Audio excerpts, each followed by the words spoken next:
JBN, we keep you informed. Contractor shot dead. Firearm taken in robbery on construction site. Police investigators are searching for gunmen who allegedly shot and killed a man while in his car on a construction site in Junction, St. Elizabeth on Friday. The deceased has been identified as 42-year-old Kassam Halstead, a contractor of Mandeville, Manchester. Reports are that sometime after 1 p.m., Halstead was sitting in his car after returning from a bank in Junction, where he had withdrawn money to pay workers on the construction site.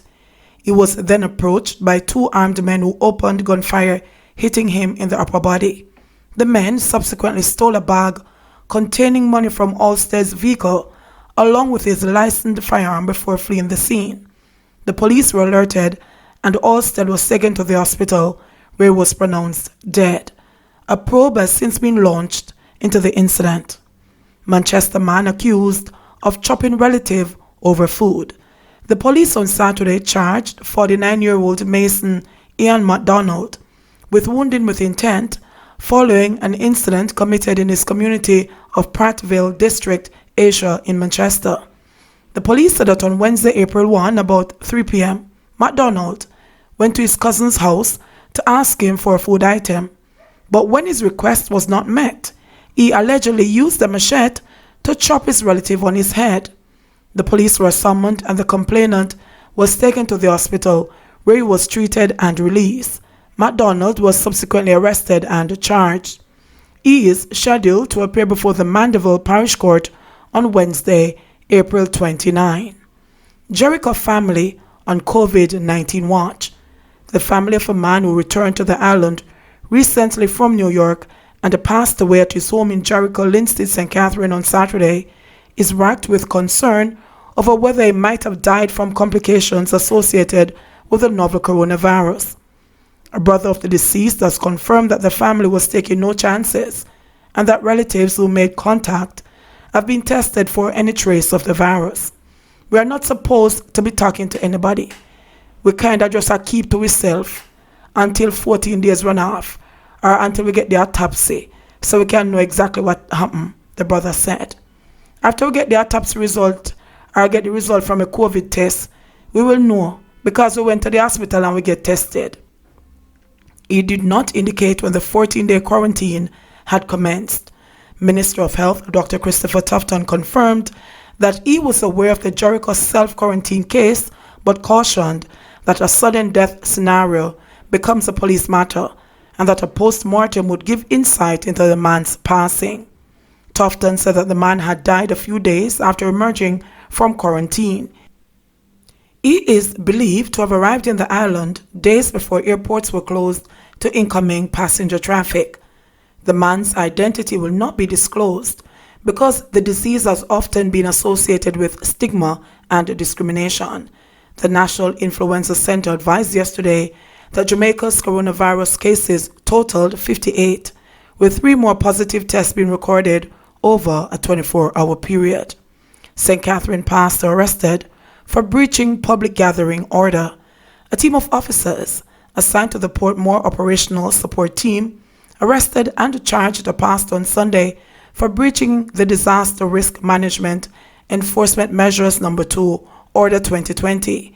She is 54-year-old Cynthia Williams of a Gregory Park address in St. Catherine.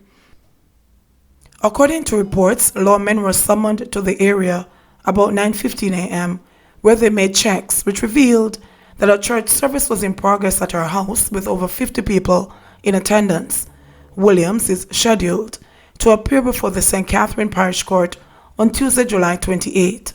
The police are reminding that no more than 10 persons are permitted to gather in a given area. These measures have been put in place for public safety, and breaching the order could result in fines of up to $1 million and imprisonment for up to 1 year. 3 more test positive for COVID-19. The Ministry of Health and Wellness reported on Sunday, March 6, that 3 more people have tested positive for the novel coronavirus. This brings the total number of confirmed cases in the island to 58. The new cases are a 41-year-old female from St. Anne with no travel history, or mode of transmission is being investigated.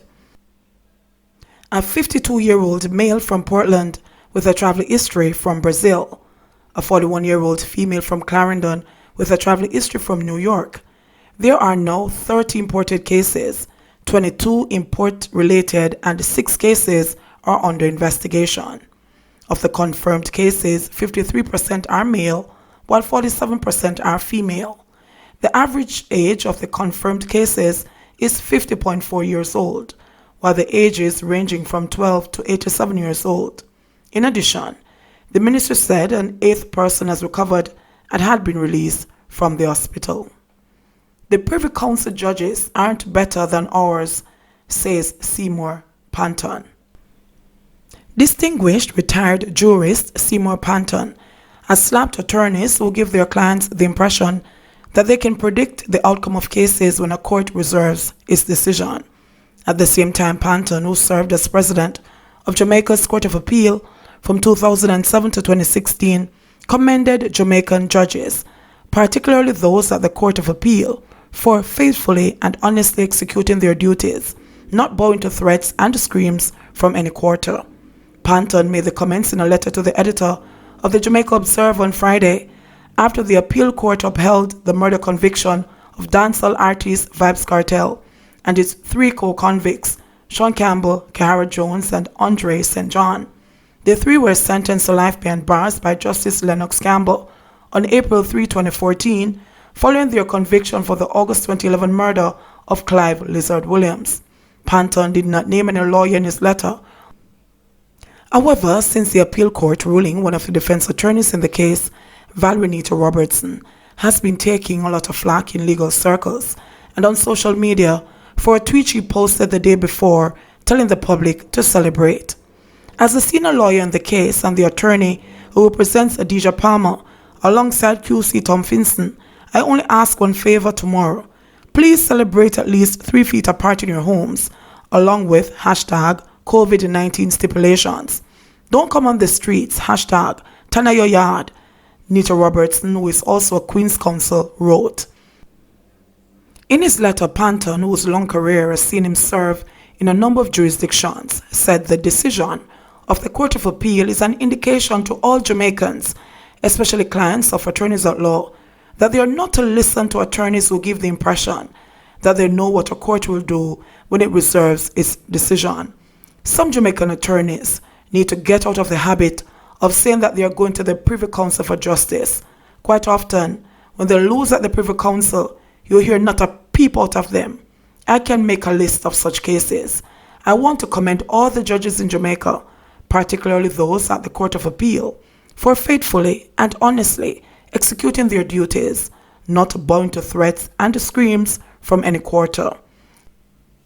I wish to urge all who are involved in criminal justice in Jamaica to shun the idea of pandering to criminals and to avoid giving the impression that they are hostages to the criminal underworld. On Friday, Court of Appeal President Justice Dennis Morrison, in handing down the judgment, said the appeals on behalf of the entertainer and his 3 co-convicts filed in 2018 are all dismissed and the convictions are all confirmed.